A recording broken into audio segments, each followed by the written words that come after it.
Do you really care about those lower back muscles you can't even see? Probably not. What you really want are big lats and wide shoulders that stand out. Today, I'm sharing my top 3 best and worst exercises for building an impressive back. We're focusing on what will make you look strong and powerful, not diving into the small details about which muscles do what. This is all about getting jacked. Let's start with the best exercises. First up, the absolute must-do for a strong back is the lat pull-down. While some might think the deadlift would be the top choice, it's actually the lat pull-down. If you're strong enough, you can opt for weighted chin-ups instead, but for most, the lat pull-down is more effective. Use an overhand or neutral grip for best results, not underhand, as that shifts too much focus to the biceps. Now, why is the lat pull-down so effective?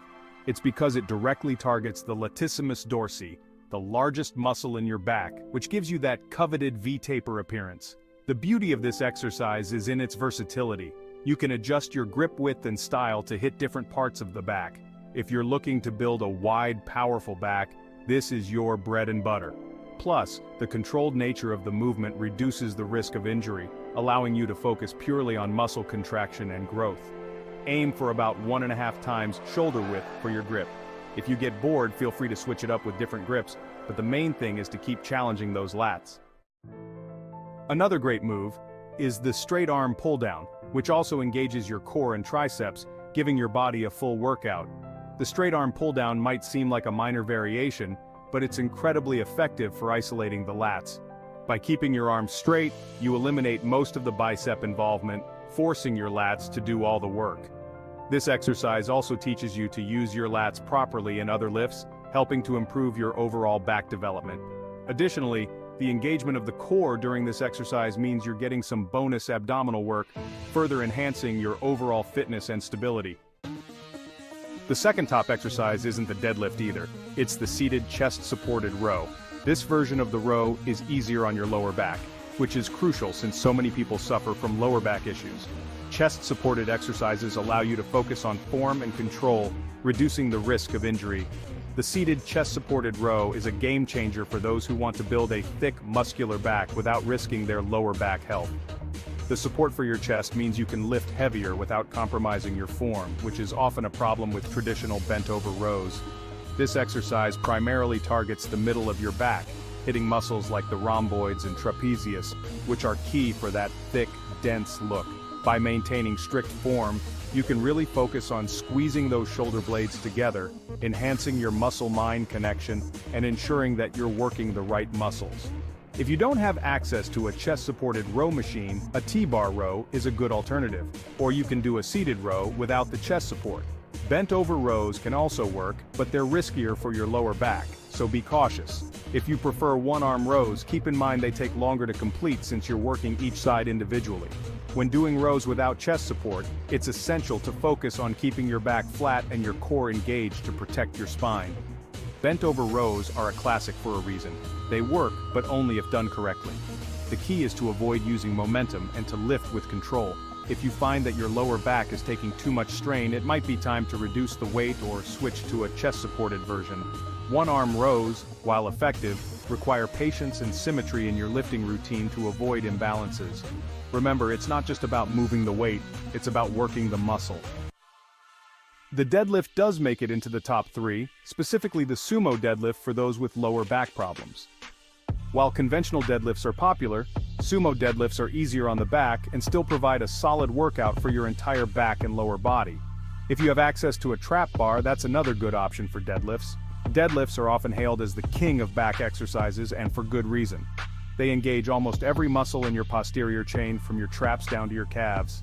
The sumo deadlift in particular is a great option for those with lower back concerns because it shifts more of the workload to your legs and glutes. This variation allows you to lift heavy while minimizing the stress on your lower back, making it a safer option for long-term progress. The trap bar deadlift is another fantastic variation, providing a middle ground that's easier on the back than conventional deadlifts while still allowing you to go heavy. If you're enjoying this content, don't forget to hit that like button and subscribe. It really helps us grow. Now let's talk about the exercises you should avoid or at least be cautious with. First on the list of exercises to skip is the ego shrug. You know the move. loading up way too much weight and barely moving it. This does nothing for your traps. Instead, focus on proper form, full range of motion, and time under tension. Lifting with control is key. Now, why are these called ego shrugs? It's because they're all about showing off rather than effective training. People stack on a ton of weight, but if you're barely moving it, you're not engaging your muscles in the right way. A proper shrug should be slow and controlled with a noticeable squeeze at the top. This ensures that your traps are actually being worked. It's not about how much weight you can throw around, it's about how effectively you can target the muscle. Next, hyperextensions. While some believe these will build a strong lower back, the truth is that your lower back is already engaged in most other compound lifts, like deadlifts.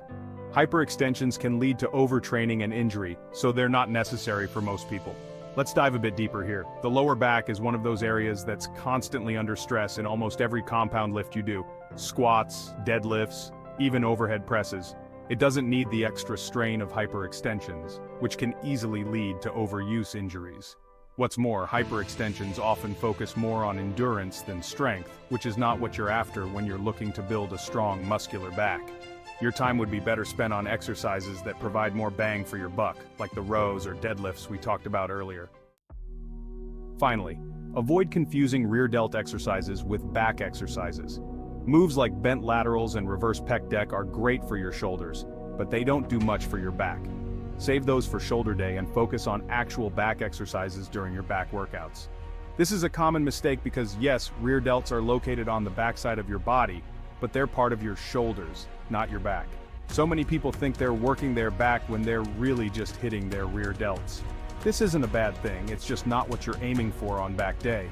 If you mix these up, you could end up with imbalanced training, overworking your shoulders, and underworking your actual back muscles. Stick to exercises that specifically target the lats, traps, and rhomboids when you're training your back.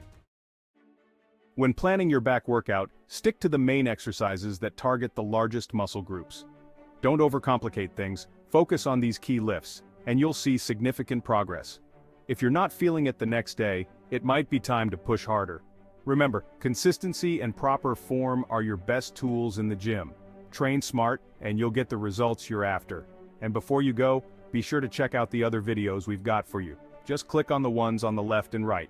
You'll find more tips to help you reach your fitness goals. Thanks for watching.